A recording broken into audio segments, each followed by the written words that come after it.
Howdy guys, Craig Summers here. Today's video is not necessarily about a caliber debate, 9 versus 40 versus 45.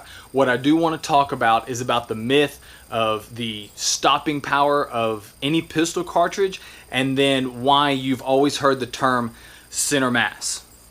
So let's kind of talk a little bit about the history of stopping power, and it dates back to kind of the creation of the 1911. So in the late 1800s to the early 1900s, we had the Philippine-American War. At that time, majority of the Army soldiers were issued a .38 Long Colt 6-shooter revolver. They were fighting the Philippine Moros, which were the indigenous Muslims.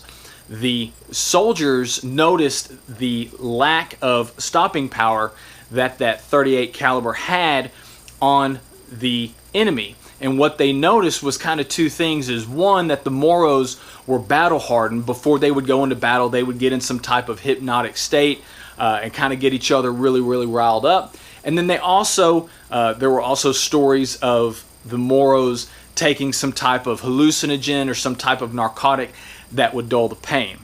So because of that, they thought that they needed to develop a bigger caliber bullet, which is when the 1911 was developed, shot a .45 caliber, and they did notice that that .45 caliber did help.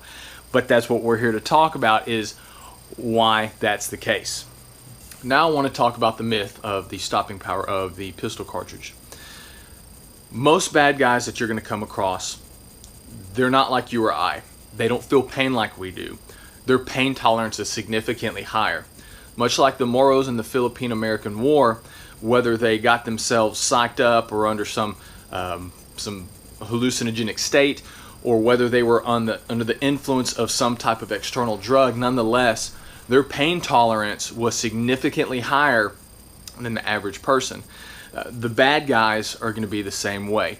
They're either going to be looking for money to go get that fix.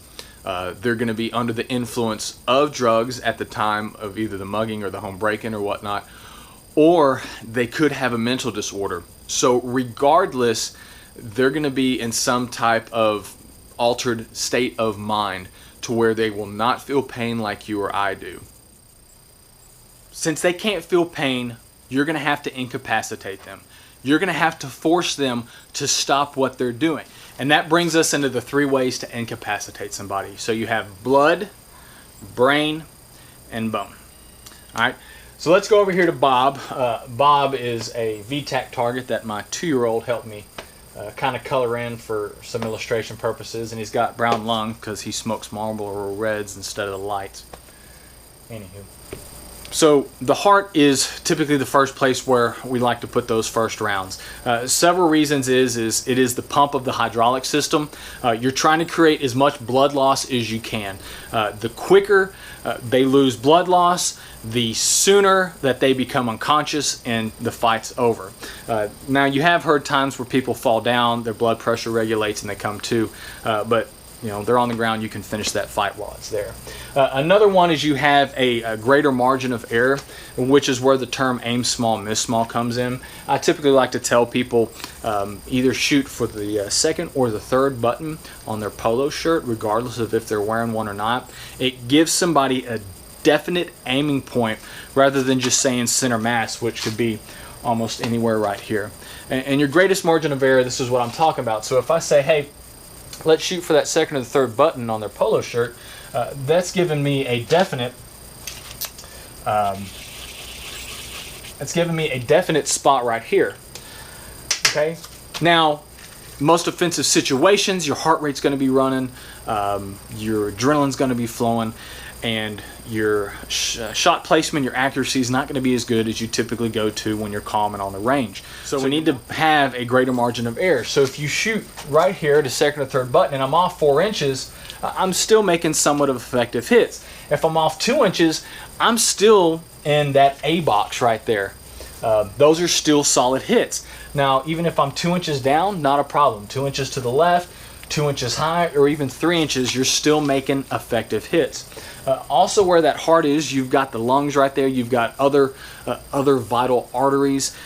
You've also got right behind there spinal cord. So you have a much higher chance of success because you have such a high concentration of vital organs right there.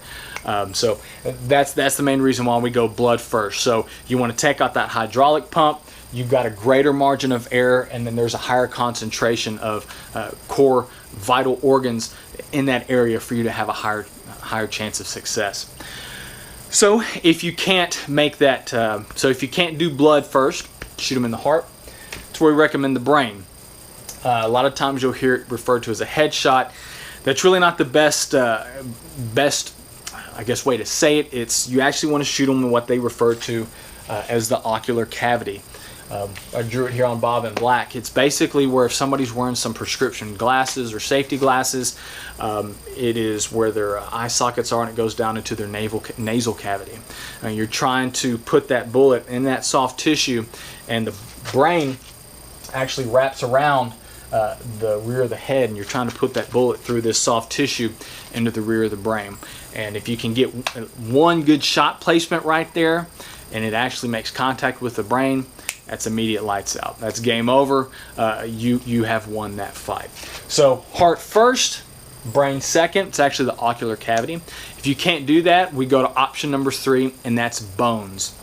So what you're trying to do with bones is you're trying to do enough damage to their bone structure to where they cannot operate. So a lot of times that has to do with using cover and concealment. So if somebody's coming out from cover and I see an elbow, I've identified that target, I'm going to take a shot at that elbow. I'm going to try to destroy that elbow to where he cannot use it anymore.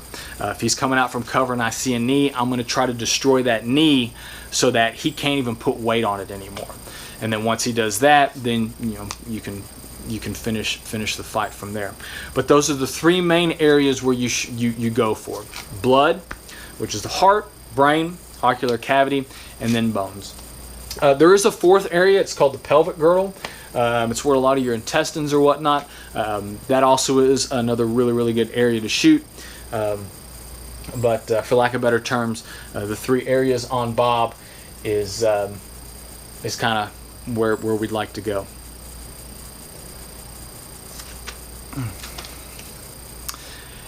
In conclusion, hopefully I've showed you guys that most situations you're going to be in with somebody, they don't feel pain like you do. You're going to have to incapacitate them. You're going to have to force them to stop what they're doing. You can't just tell them, hey, stop, don't do it, and they're going to listen to you. You're going to have to force their body to quit. Okay, like I said, hydraulic system in the heart, the brain, or some bones. That's why the stopping power of pistol cartridges is kind of a myth, because regardless if I have a 45 caliber or a 9mm, and especially with modern ammunition and hollow points, the hole size difference isn't that great. The key is effective shots on target. I've kind of got one last prop I want to show you guys. So I've got this 1 gallon water jug, and I want you to think that this is filled with water, and the only way that you're going to win a fight is you're going to have to drain the amount of water that's in this gallon jug past this line, and the only way to do that is to put effective shots right here at that X or below that line. That's how you win fights. That's how you incapacitate people. It's effective shots on target. It's not the size of the pistol cartridge, it's the amount of rounds that you can get that are in the right place. That's what does the trick. So if you want stopping power, go get a 338, go get a 50 cal. Pistols are not the greatest option when you're talking about stopping power on people. Guys, I appreciate you watching the video. I hope you find it informative. Whether you're looking for a new gun or figure out what caliber you want, I'm hoping this information has helped you out and maybe made that decision-making process a little bit better. If you guys like the video, go ahead and click like, subscribe down below, comments, questions, put them below. I'll try to get to them as best as I can. I appreciate it, guys. We'll catch you on the next video. Thanks.